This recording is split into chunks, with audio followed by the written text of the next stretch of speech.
সুপ্রিয় দর্শক, আমরা সকলে আলুর ঘাঁটি রান্না করে খেয়েছি। ছড়ার ঘাঁটি রান্না করে খেয়েছেন কেউ কি? না খেয়ে থাকলে তাদের জন্য আমার আজকের রেসিপিটি। খুবই মজা হয় এভাবে করে ছড়ার ঘাঁটি রান্না করে খেলে। ঘাঁটি রান্না করার জন্য প্রথমে আমি কয়েকটা ছড়া ভালোভাবে পরিষ্কার করে ধুয়ে একটু হলুদ দিয়ে সিদ্ধ করার জন্য বসিয়ে দিলাম। সিদ্ধ করা হয়ে গেলে পানিটা ঝরিয়ে আমি খোসাটা পেলে এভাবে করে নিলাম। এখন হাত দিয়ে একটু কষলিয়ে নেব। আলুর ঘাঁটি খেতে যেমন মজা, ছড়ার ঘাঁটি খেতে এর চেয়েও বেশি মজা। একবার হলো বাসায় ট্রাই করবেন, দেখবেন বানিয়ে খেলে বারবার খেতে ইচ্ছে করবে। আমি এভাবে একটু কষলিয়ে তারপর পানি দিয়ে দিব। পানি দিয়ে আর একটু ভালোভাবে কষলিয়ে নেব, যাতে করে একটু দানা দানা থাকে। ঠিক এভাবে করে আমি সমস্ত ছড়া কষলিয়ে নিলাম। এইদিকে আমি গুঁড়ো চিংড়ি বেটে নিলাম। আপনারা চাইলে গোটাও দিতে পারেন, তবে বেটে রান্না করলে খেতে একটু বেশি ভালো লাগে। কড়াইতে তেল দিয়ে দিলাম। তেলটা গরম হয়ে গেলে পেঁয়াজ কুচি আর কাঁচামরিচটা দিয়ে একটু ভেজে নেব। চুলার আগুনটা মিডিয়াম আঁচে রেখে বাকি মশলাগুলো এক এক করে দিয়ে দিচ্ছি।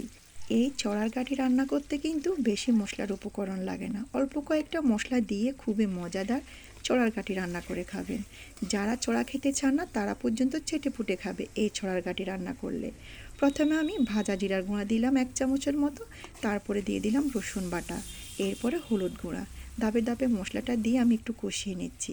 কষানো মশলার সাথে অ্যাড করব আগে থেকে বেটে রাখা চিংড়ি মাছের পেস্ট, দিয়ে ভালোভাবে ভেজে নিচ্ছি।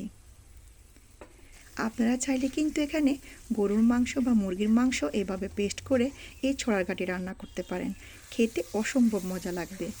এভাবে করে ভাজা হয়ে গেলে আমি এর সাথে অ্যাড করে দিব আগে থেকে যে ছড়াটা আমি কষলিয়ে রাখলাম, ওই ছড়াটা দিয়ে কিছুক্ষণ ছড়ার সাথে মশলাটা কষিয়ে নিতে হবে। ভালোভাবে মশলা এবং ছড়াটা কষানো হয়ে গেলে যে বাটিতে আমি ছড়াটা রাখলাম ওই বাটিতে করে কিছুটা পানি দিয়ে দিব। পানিটা দিয়ে ভালোভাবে মিশিয়ে কিছুক্ষণ রান্না করে নেব।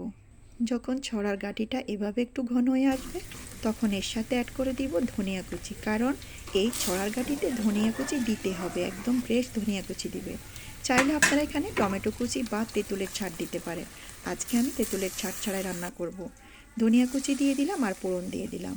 ফোড়নে আমি শুধুমাত্র রসুন কুচি দিলাম, আপনারা চাইলে গোটা জিরাও দিতে পারেন। আমি সমস্ত উপকরণ ভালোভাবে মিশিয়ে চুলার আগুনটা নিভিয়ে দিব। ছড়ার ঘাঁটিটা কিন্তু অনেকখানি ঘন হয়ে গিয়েছে। চুলার আগুনটা বন্ধ করে দিয়ে চুলার উপরে রেখে দিব, তাহলে আর একটু ঘন হয়ে যাবে। দেখলেন তো, খুব সহজে তৈরি হয়ে গেল মজাদার ছড়ার ঘাঁটি। শীতের দিনে কিন্তু এরকম মজাদার ছড়ার ঘাঁটি খেতে খুব ভালো লাগে।